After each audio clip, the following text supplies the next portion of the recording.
21. É um texto escrito por Paulo aos cristãos em Roma e tem muita coisa legal para ensinar para a gente.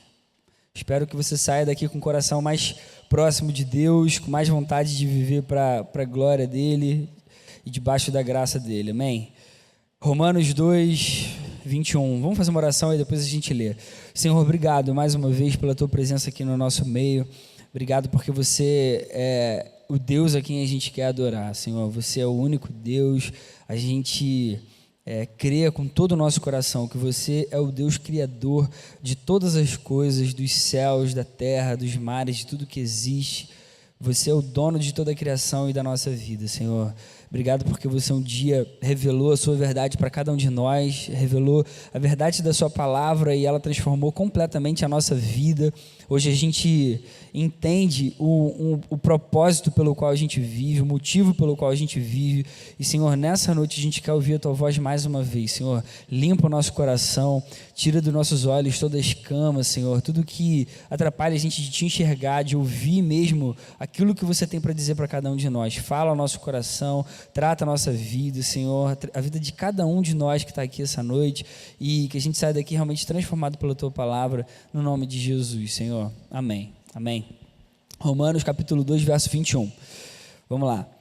E então, você que ensina os outros, não ensina a si mesmo? Você que prega contra o furto, furta?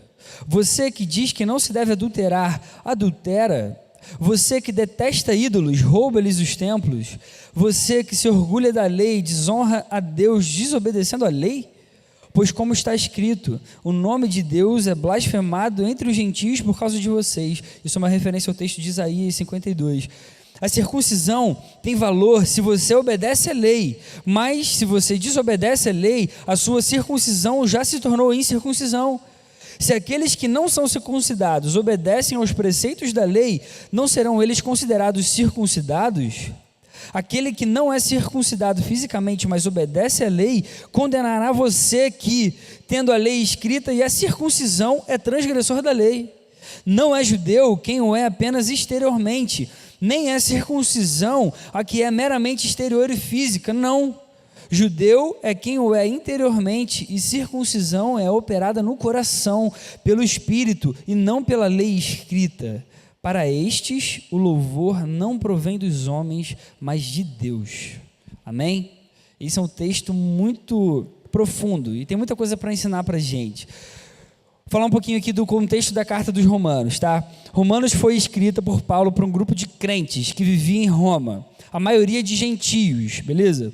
Paulo escreve com muito carinho porque era uma galera que ele tinha um amor muito especial, ele tinha plantado uma igreja em Roma, eram pessoas pelas quais Paulo orava incessantemente. Você vai ver isso no capítulo 1, por exemplo, de Romanos, ele fala o quanto ele orava por esses cristãos. Eram pessoas que Paulo ansiava por ter comunhão, por encontrar eles de novo, por estar junto a eles. Paulo constrói toda uma linha de raciocínio na carta aos Romanos para expor a verdade da justificação por meio da nossa fé em Cristo. Romanos é uma carta altamente doutrinária, ensina doutrinas básicas sobre a fé cristã, sobre a vida cristã, e Paulo, ele ensina várias coisas que hoje a gente no século 21 aprende a respeito da teologia, da nossa base de fé. E apesar de confrontar várias ideias conflitantes aqui, que naquela época existiam entre crentes judeus e crentes gentios, a ideia de Romanos não é ser um ensaio polêmico. Paulo não queria ser polêmico com essa galera, como se existisse um cristianismo paulino que ele estava apresentando aos gentios e um cristianismo dos judeus, daquela galera que andou com Jesus, que era judeu, que tinha já uma tradição e que se converteu a Jesus. Tanto é que no capítulo 11 Paulo vai falar que a unidade entre os crentes era algo totalmente central, e aí Paulo vai usar aquela metáfora da oliveira, que a gente tem que estar junto, e Jesus é o principal ali. Romanos é uma carta de instruções no que se refere a verdades principais do Evangelho, que Paulo sentia que fossem totalmente necessárias que aqueles cristãos que estavam ali em Roma. Moody, que é um cara muito bom, escrevendo num comentário sobre Romanos, ele diz o seguinte: Romanos é um resumo das verdades fundamentais que Paulo ensinou nas igrejas onde ele passou algum tempo proclamando o Evangelho. Um dos motivos por que esta epístola tem tão grande influência é que Deus orientou seu servo Paulo a apresentar estes pensamentos soberbos numa carta para mestres e leigos. O ensinamento de Paulo era tão profundo nessa carta aqui, que Moody entendeu que Paulo aqui queria ensinar tanto os mestres, aquela galera que estava no topo, que era considerada uma autoridade da lei, e ao mesmo tempo os leigos, quem estava se convertendo, o pobre, quem estava ouvindo ali o evangelho pela primeira vez. Aí se você for ver, por exemplo, a estrutura da carta, você vai ver que tem uma estrutura realmente de carta. Quando você estuda isso um pouco mais a fundo, ele começa com uma introdução, aí depois ele vem escrevendo um pouco, falando sobre a justiça, como a justiça é fundamental no nosso relacionamento com Deus. Aí ele vem falando dos planos de Deus para judeus e para gentios. Aí Paulo sempre termina com aplicações práticas da carta para os cristãos em Roma, e ele conclui dizendo o quanto que ele se interessava pela vida daqueles cristãos e etc. Diante desse contexto, desse cenário aqui, que eu falei bem resumido, está esse trecho que a gente leu aqui no início, de Romanos, capítulo 2, do versículo 21 ao 9. Esse trecho foi escrito por Paulo logo no início da explicação do fracasso dos homens, e especificamente dos judeus aqui, nas suas atitudes de justiça, uma justiça totalmente corrompida, uma justiça que era só da boca para fora, que os judeus pregavam, que os judeus falavam, que eles queriam que os outros fizessem, mas eles mesmos não viviam aquilo, não faziam aquilo. E aí qual é o primeiro ensinamento que fica muito claro nesse trecho que a gente leu? A hipocrisia, ela desagrada totalmente a Deus. A hipocrisia desagrada muito a Deus. Versos 21, 22 e 23. E então, você que ensina os outros, não ensina a si mesmo? Você que prega contra o furto, furta. Você que diz que não se deve adulterar, adultera. Você que detesta ídolos, rouba-lhes os templos. Você que se orgulha da lei, desonra a Deus desobedecendo a lei. Paulo aqui chama atenção para uma prática aparentemente comum entre vários judeus naquela época. Eles prestavam atenção de uma forma muito profunda às tradições, às coisas que os judeus deveriam fazer, como se só tivesse que fazer de fato, só que eles não praticavam a essência daquilo que eles julgavam ser o correto, daquilo que eles cobravam dos outros. Sabe, aquela velha prática que muitos aqui de nós conhecemos, de você apontar o dedo para o outro, mas sem você fazer aquilo que você está apontando o dedo, sem você fazer aquilo que você está julgando o outro, sem você fazer aquilo que você realmente quer que o outro faça, aquilo que você está cobrando que o outro faça. Isso se chama hipocrisia. Hipocrisia, fingimento, falsidade. Nossa vida cristã, o nosso testemunho como cristão precisa ser coerente com aquilo que a gente acredita de verdade, com aquilo que a gente acha que é realmente certo. A gente precisa ser cristãos íntegros para que a gente consiga viver a vontade de Deus de verdade, não apenas da boca para fora. A gente não pode ter a mania de ver o erro em todo mundo e esquecer que às vezes a gente é tão errado ou pior. O que Deus quer da minha vida e da sua vida é verdade. É que a gente pratique aquilo que a gente pensa ser o certo, aquilo que a gente cobra dos outros, aquilo que a gente espera dos outros. Olha uma coisa interessante. A verdade é verdade, independente de quem fala. Eu, por exemplo, se você que está me ouvindo, você realmente acredita que Jesus é Deus, você tem os mesmos valores que os meus, a gente é cristão, a gente foi salvo por Jesus. Eu chego para você e falo assim: Jesus é Deus. Isso é uma verdade, não é uma verdade? E você acredita que isso é uma verdade porque você pensa que isso também é uma verdade. Se chegasse uma pessoa aqui que não tivesse os mesmos valores que os meus e os seus, vamos supor que entre um espírita aqui, ou que entre alguém que pratica o candomblé, e essa pessoa olha para a gente e fala assim: Jesus é Deus. Eu não acredito nisso não, mas vocês falam Jesus é Deus. Isso é uma verdade, não é uma verdade? Ela deixou de ser verdade dependendo de quem falou ela. Continuou sendo uma verdade. A verdade é verdade independente de quem fala. Pode ser uma pessoa que não acredite naquele conteúdo ali, mas aquela verdade não deixa de ser verdade. Isso é um equívoco que às vezes a gente comete. Por exemplo, às vezes a gente ouve uma música secular A gente acha que tem gente, né, que no passado já pensou e tal, que é pecado às vezes você ouvir ou gostar de uma música. Só que ela fala uma verdade. Aí talvez você pense assim, pô, mas a gente não toca aqui dentro e tal, mas a gente não toca aqui por uma questão de coerência. A gente não acha bacana tocar uma música aqui, que toque, por exemplo, numa rádio secular, porque vai entrar alguém que não conhece a Deus aqui e vai achar, pô, isso aqui é muito igual lá fora, por que eu vou vir nesse lugar? É por uma questão de coerência. Mas a verdade é verdade sempre, independente da boca de quem diz. Certo? Espero que você concorde com o que eu estou falando. Mas não adianta a gente ter uma aparência de verdade sem que no nosso coração essa verdade represente alguma coisa. Não faz o menor sentido isso. Isso seria viver de uma forma hipócrita. Isso seria viver de uma forma falsa, fingida. Você tem uma aparência de verdade, mas aquilo não fazer parte realmente do teu coração, aquilo não ser o que você realmente crê, o que você realmente acredita e aquilo se externar na sua atitude. Hipocrisia, em alguns momentos, é parecido com a falta de integridade. Eu sei que são conceitos um pouquinho diferentes. Mas enfim, por exemplo, integridade, você ser íntegro, você ser aquela mesma pessoa, em qualquer ambiente que você esteja, você ser aquela pessoa mesmo, você não mudar. Tem gente que muda de acordo com o ambiente que ela está. A gente não pode ser assim como cristão, por exemplo. E aí, se a gente deixa de ser íntegro, se a gente deixa de ser aquela mesma pessoa em cada ambiente, a gente está sendo hipócrita também. Então, de uma certa forma, hipocrisia também é como a falta de integridade em alguns momentos. Tem uma história que eu vi uma vez, que é assim, que ela ilustra muito bem isso aqui. Uma criancinha chegou na igreja, na escola dominical. Criança é ótimo. Quem trabalha com criança vai falar. A Lê sempre fala isso para mim. Criança não tem filtro, ela fala o que está na cabeça.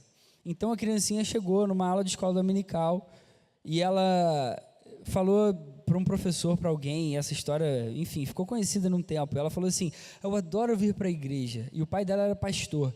E ela falava assim: eu adoro a igreja porque aqui meu pai fica ótimo. Aqui o papai não bate na mamãe. Cara, isso é bizarro. Isso mostra exatamente o que é uma pessoa não íntegra, com falta de integridade. Uma pessoa que na igreja é uma coisa, aparenta ter aquela vida santa, perfeita e tal, mas em outros lugares muda completamente. Deus odeia a hipocrisia. E aí você vai ver que a Bíblia, em várias passagens, isso fica confirmado. Por exemplo, a continuação do Sermão do Monte, em Mateus 6, Jesus detona os hipócritas. Ele condena de uma forma assim muito intensa, muito forte, as atitudes de hipocrisia de vários religiosos da sua época. Ele vai dizer no momento lá de aplicação prática do seu sermão: quando vocês derem esmolas, não façam isso como os hipócritas. Quando vocês orarem, não sejam como os hipócritas, que fazem assim, assado. Quando vocês jejuarem, não façam como os hipócritas. Um pouco mais à frente em Mateus vai relatar no capítulo 15, outro momento em que Jesus é incisivo. Respondeu Jesus, Mateus 15, verso 3: e por que vocês transgridem o mandamento de Deus por causa da tradição de vocês? Assim, por causa da sua tradição, vocês anulam a palavra de Deus, hipócritas. Palavra de Jesus, dura, dessa forma mesmo, como eu li. Hipocrisia é quando a gente tenta aparentar uma coisa ótima para os outros, como se tudo tivesse perfeito, como se você fosse um santarrão maravilhoso, alguém a ser seguido, alguém a ser olhado, mas no coração aquilo não é verdadeiro. No coração aquilo não é a realidade da tua vida, aquilo não é o que você realmente é diante de Deus. Jesus odeia esse tipo de atitude. Deus realmente não gosta de hipocrisia. Mas por que Deus odeia a hipocrisia? E aí vem a segunda coisa que o texto ensina para a gente. Deus é um Deus de coração. Deus é um Deus de coração. Deus odeia a hipocrisia porque Ele ama corações verdadeiros. Verso 29, Paulo diz: não, judeu é quem o é interiormente, e circuncisão é operada no coração, pelo Espírito. Jesus se agrada com uma postura sincera da nossa parte, uma postura verdadeira, que transmite de fato aquilo que está no nosso coração, e que seja realmente a palavra mesmo que está na Bíblia, que Jesus ensina, que Deus ensina para cada um de nós. Davi, escreve no Salmo 51, versos 16 e 17: não te deleitas em sacrifícios, nem te agradas em holocaustos, senão eu os traria. Os sacrifícios que agradam a Deus são um espírito quebrantado, um coração quebrantado e contrito, ó Deus, não desprezarás. Deus não se importa muito com o que a gente externa. Dependendo dos casos, Ele quer que a gente seja cristãos de coração, que a gente coloque o coração.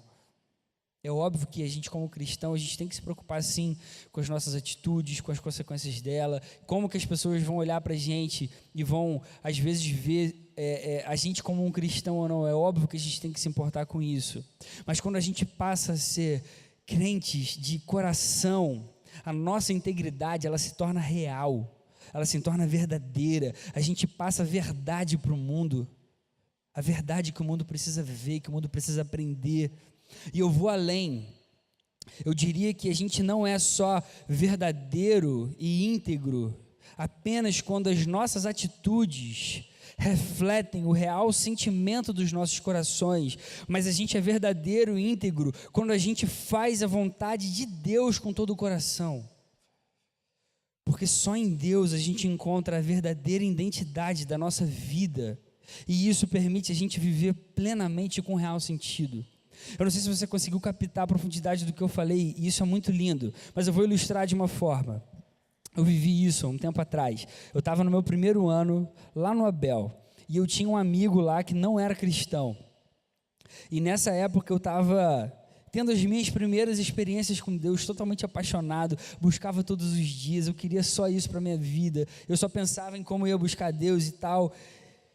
E eu lembro que, cara, eu chegava no colégio, assim, com uma alegria muito grande, e era uma alegria que era verdadeira, que estava, sabe, no meu coração de verdade. E eu lembro que uma vez eu estava trocando uma ideia com esse meu amigo, a gente sentado, assim, na hora do recreio lá, e ele virou para mim e falou assim: cara, eu acho muito legal, porque você tem uma alegria que está sempre estampada, cara, no seu rosto. Ele só falou isso para mim, e isso eu nunca mais esqueci. E aí eu pude eu falei que isso era por causa de Jesus e tal, enfim, ele não era cristão. O ponto aqui não é que eu simplesmente mostrava a verdade da alegria da minha vida, mas eu mostrava essa alegria de verdade porque eu andava próximo de Deus. Deu para pegar? A verdade da minha alegria se tornou mais evidente, não apenas porque eu estava alegre de verdade, mas porque eu estava alegre de verdade por causa de Deus, por causa do que Jesus fez no meu coração, da transformação que Ele fez em toda a minha vida. Deus é um Deus de coração.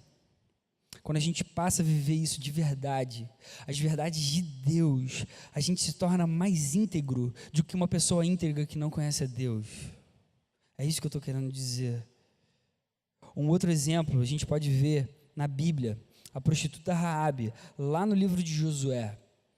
Josué capítulo 2, você pode depois ver toda essa história. Era um momento em que o povo de Israel estava já na entrada da terra prometida, ele precisava conquistar aquela terra, eles estavam diante da terra de Jericó, e aí tinha aquele muro, tem toda aquela história que tem a musiquinha, vem com Josué lutar em Jericó, lembra disso?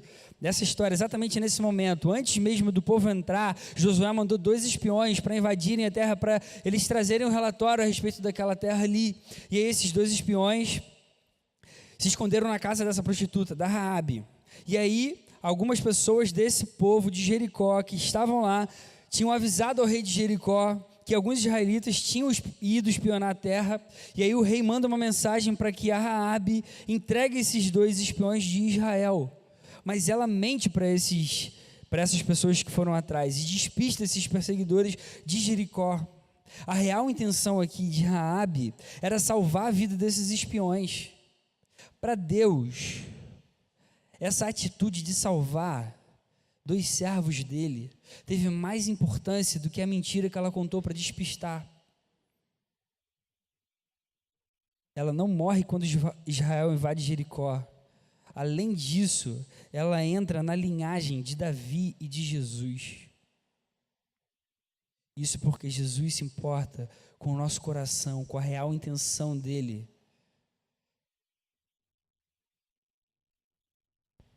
Jesus se importa com a real intenção do nosso coração e não com um conjunto de regras que a gente precisa seguir sem estar com o coração envolvido de verdade. O que Deus quer da gente, realmente, é que o nosso coração esteja nas nossas atitudes, de uma forma prática, exemplificando para a gente. Deus não quer que você venha apenas aos cultos do Gol aqui todos os sábados. Ele quer que você venha cheio de vontade e o adore com todo o seu coração.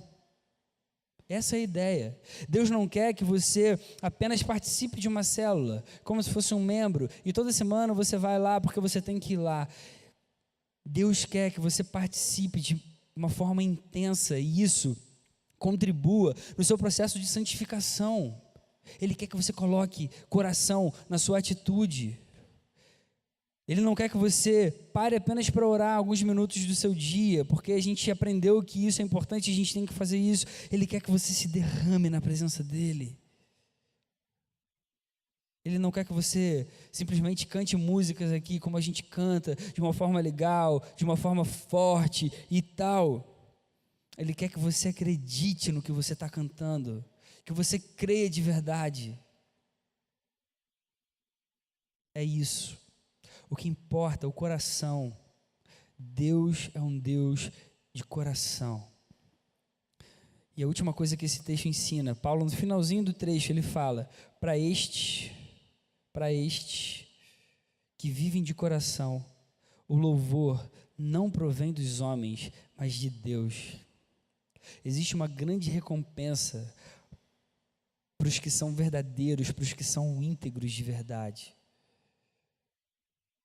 Por que Paulo faz essa comparação entre o louvor de Deus e o louvor dos homens? Todo mundo que toma alguma atitude considerada nobre, moralmente falando, espera receber um reconhecimento. De alguma forma, a gente espera. Até quando a gente faz alguma coisa sem esperar que alguém note. E às vezes a gente faz alguma coisa sem esperar que alguém note, porque a gente é cristão e a gente entende que Deus sabe. Então, minha recompensa, o meu reconhecimento está lá na eternidade, eu não preciso disso agora. Ou então, porque às vezes aquilo causa uma sensação boa, sabe? De uma boa ação que eu fiz. Mas a gente sempre quer algum reconhecimento, de alguma forma. A diferença para os cristãos é que às vezes a gente já embute o viver para a glória de Deus nas nossas atitudes. Então, mesmo que a gente esteja acostumado a não esperar nenhum reconhecimento humano, a gente sabe que a nossa recompensa vai ser eterna. Ela vai vir de alguma forma. Em todo caso, o louvor vai vir de algum lado. Paulo faz aqui uma clara exposição de uma dualidade existente em todas as consequências das atitudes humanas. É como se ele dividisse a plateia da nossa vida entre Deus e os homens. E tudo que a gente faz, Deus e os homens vão assistir. E aí o texto ensina que para esses que vivem de coração, sem hipocrisia, o louvor não vem dos homens, mas de Deus. E é esse louvor que importa para mim e para você, para nós que somos cristãos, que amamos Jesus. Esse louvor é o que tem o verdadeiro valor. E a gente precisa ter uma atenção especial aqui, porque muitas vezes o louvor de Deus ele não é aparente no primeiro momento. Em alguns casos pode até parecer que não existe, que ninguém está vendo, que a tua recompensa nunca vai vir. Mas esse louvor é o melhor que a gente poderia querer para a nossa vida. O louvor de Deus está associado muito mais à ideia de um caminhar, sabe, mais sólido, profundo do que algo material a ser recebido, um elogio, um prêmio físico, alguma coisa que você receba. Não seria algo percebido de imediato, rápido, até porque viver sem hipocrisia tem uma relação enorme com caminhar com Jesus, andar com Ele todos os dias da minha vida. O que é louvor? Louvor é o ato de enaltecer, glorificar algo, glorificar alguma coisa, é exaltar a ação de alguém, é exaltar alguma divindade. O conceito de louvor simples é esse. Nada pode ser melhor do que ser exaltado por Deus no tempo certo. Nada melhor que receber o louvor de Deus. E aí, quais são as aplicações disso tudo para a nossa vida? Em primeiro lugar, a gente precisa ser verdadeiro. Eu e você, nós precisamos ser íntegros. A gente precisa buscar ter a mesma atitude com as outras pessoas que a gente tem aqui na nossa mente. Melhor, a gente precisa agir exteriormente da mesma forma que a gente quer que todo mundo haja com a gente. Cara, não fale mal de outras pessoas por trás, por nenhum motivo sequer. Além disso, desagradar a Deus, isso pode causar divisão no corpo de Cristo. Isso mostra falta de integridade da nossa vida. Aí talvez você pense assim, mas eu não faço esse tipo de coisa, pô. Eu não traio a minha namorada. Mas aí se enche de pornografia, se masturba até não aguentar mais. Aí a gente pensa assim, mas, pô, como que aquele cara pode liderar aquela célula? O cara, pô, volta e meia ele falha, olha só a forma como ele fala com as pessoas. Só que aí a pessoa não ora nem 10 minutos por dia, nunca leu a Bíblia toda, não sabe nem quem é José, quem é Moisés, quem é um personagem bíblico. Agir ou pensar dessa forma é demonstrar a hipocrisia que existe no nosso coração. Aí talvez, você pode argumentar assim, tem muita gente, eu já ouvi isso de verdade, tá? A pessoa chega e fala assim, mas aí pelo menos eu não me envolvo, eu não fico de hipocrisia na igreja. Prefiro não me envolver do que me envolver e ficar igual o cara lá, cheio de hipocrisia, servindo. Cara, errado. Essa atitude é mais hipócrita ainda. É melhor se envolver, servir, mesmo que você erre, porque existe a possibilidade de arrependimento dada por Deus, do que você nunca se envolver com nada e viver criticando a igreja, viver criticando quem serve, viver criticando a célula, viver criticando o gol, viver criticando qualquer outra coisa nesse lugar. Deus se agrada muito mais dos corações que se arrependem, ainda que se arrependam constantemente, do que com os que se acham menos hipócritas. Alguém aqui precisa de pouco perdão? Alguém aqui não precisou de perdão nessa última semana que passou? Todo mundo precisa de perdão sempre. A diferença está no coração. Está no coração, está arrependido de verdade. Cara, glória a Deus, então bola para frente. Vamos continuar servindo, vamos continuar tocando a vida, meu irmão. A não ser que, óbvio, seja uma disciplina, de repente, vinda de uma forma pastoral. Aí beleza, segura a onda naquele momento ali, enquanto a disciplina durar. Depois que passar também, cara, se entrega de todo o coração de novo. Deixa a acusação para trás, deixa a acusação de lado. Deus te ama, Ele perdoou a tua vida de uma vez por todas. Em Romanos, a sequência desse trecho que a gente leu essa noite é um apanhado lindo escrito por Paulo sobre a justificação que a gente só pode ter pela fé em Jesus. Ele primeiro deixa claro que a justiça é a chave para o relacionamento com Deus, porque Deus é perfeitamente justo. Só que ele continua trazendo a afirmação mais importante e linda do Evangelho, a de que Jesus justificou a minha vida e a sua vida. Jesus tornou eu e você justos diante de Deus. Hoje a gente tem acesso a essa justiça pela fé nele, em Jesus. A gente nunca conseguiria por nós mesmos. Sempre foi e sempre vai ser pela fé. Então é verdade que Deus se agrada muito mais dos que se arrependem, ainda que se arrependam constantemente, do que com os legalistas que só pensam assim, pelo menos eu não sou hipócrita. Querido, sirva com todo o teu coração a tua igreja. A gente precisa de gente para servir. Se entregue de todo o teu coração. Tem muita coisa para fazer nesse lugar. Para de ficar indo para outras igrejas. Para de ser infantil. Chega disso, cara. Tem muita coisa para fazer aqui na Oceânica. Você faz parte de qual igreja? Deus te chamou para esse lugar. Se entrega com todo o teu coração. Que 2019 seja um ano maravilhoso para a tua vida nesse lugar. Você tem uma igreja local para servir. Para de ficar indo em outros acampamentos, em outros retiros. Tem muita coisa para ser feita aqui nesse lugar. É só você olhar para o lado e deixar de ser egoísta. Agora, vamos servir com todo o nosso coração. Para de ficar ouvindo as acusações que ficam te fazendo, desde que o seu arrependimento seja verdadeiro. Vamos buscar uma vida longe de hipocrisia.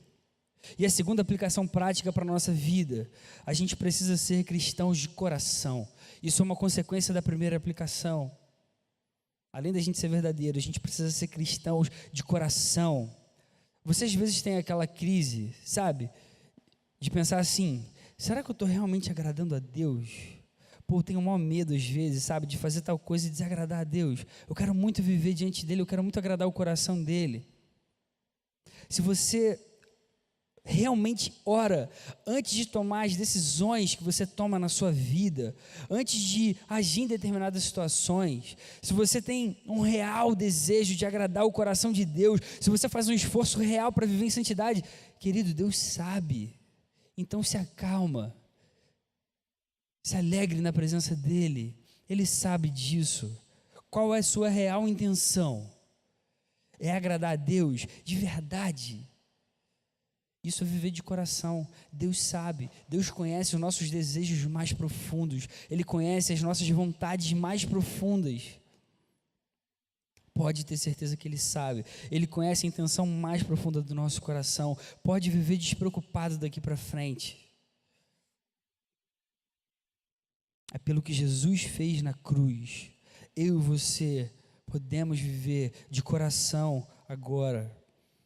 Vamos buscar mais intensamente, vamos se entregar mais, vamos servir mais, vamos orar mais, vamos dar o nosso coração de verdade, vamos fazer isso com toda a nossa vida.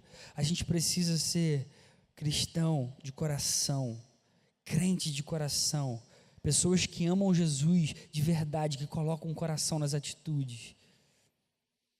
Para concluir, se a gente deixar a nossa hipocrisia para trás e buscar ter uma vida com Deus de coração real, o louvor sobre a nossa vida vai vir de Deus, vai vir do nosso Pai. Muitas vezes não vai ser fácil, muitas vezes a gente vai ter vontade de desistir, de deixar tudo para trás. Quantas vezes eu pensei em abandonar tudo, ficar só sentado, vir só a igreja mesmo participar, que é muito mais fácil. Quantas vezes eu achei que não ia dar certo, que era para eu largar tudo, que eu cansei, que eu queria desistir. Mas se a gente tiver em mente que para nós o louvor não vem dos homens, mas de Deus, isso vai ser a maior fonte de esperança para a nossa vida, a maior fonte de esperança que eu e você poderíamos encontrar. Aqui a gente precisa entender que a vida cristã, do início ao fim, é uma vida de fé.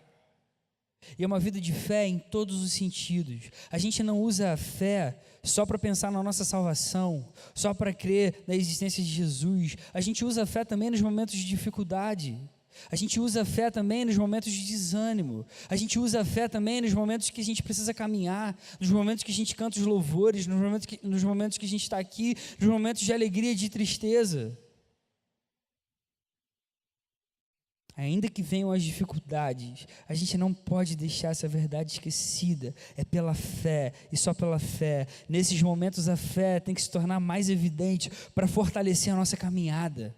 John Piper disse uma vez o seguinte: a fé não é garantia de prosperidade, mas de estar satisfeito em Deus e viver feliz na abundância ou na necessidade. Estar satisfeito em Deus, não importa a situação, não importam as circunstâncias. Essa é a vida que Deus quer de cada um de nós, que Deus quer de mim, que Deus quer de você. Longe da hipocrisia, cheia de verdade, cheia de integridade. Eu e você sendo cristãos verdadeiros que amam Jesus aqui dentro, lá fora, na célula, na nossa família, com os nossos amigos, cristãos, não cristãos, quando a gente sair agora, quando o culto acabar, para onde a gente for, amando Jesus em cada segundo, em cada detalhe da nossa existência. No fim, o louvor, a glória do reconhecimento do nosso Pai vai vir de quem deve vir, do nosso Deus. E é isso que importa. Eu não poderia te falar nada mais excelente do que isso essa noite. Vamos fazer uma oração? Você pode fechar o seu olho? Muito obrigado pela tua palavra, Senhor, que ajuda a gente a viver de forma íntegra, que ensina para a gente sobre Jesus, o que de mais importante e lindo e maravilhoso e perfeito e incrível poderia existir do que essa verdade, Senhor. Obrigado porque é só pela fé, Senhor. Se dependesse de alguma atitude nossa, o que seria da nossa vida? Muito obrigado porque você ama a gente com um amor que é inexplicável, Senhor. Ajuda a gente a viver de forma íntegra, verdadeira, sem falsidade, Senhor, de forma que a gente te agrade em todo o tempo. Que 2019 seja um ano maravilhoso, vivido na Tua presença, que a gente te sirva com todo o nosso coração, que muitos jovens conheçam Jesus através das nossas vidas, das nossas atitudes, dos nossos testemunhos, das nossas células,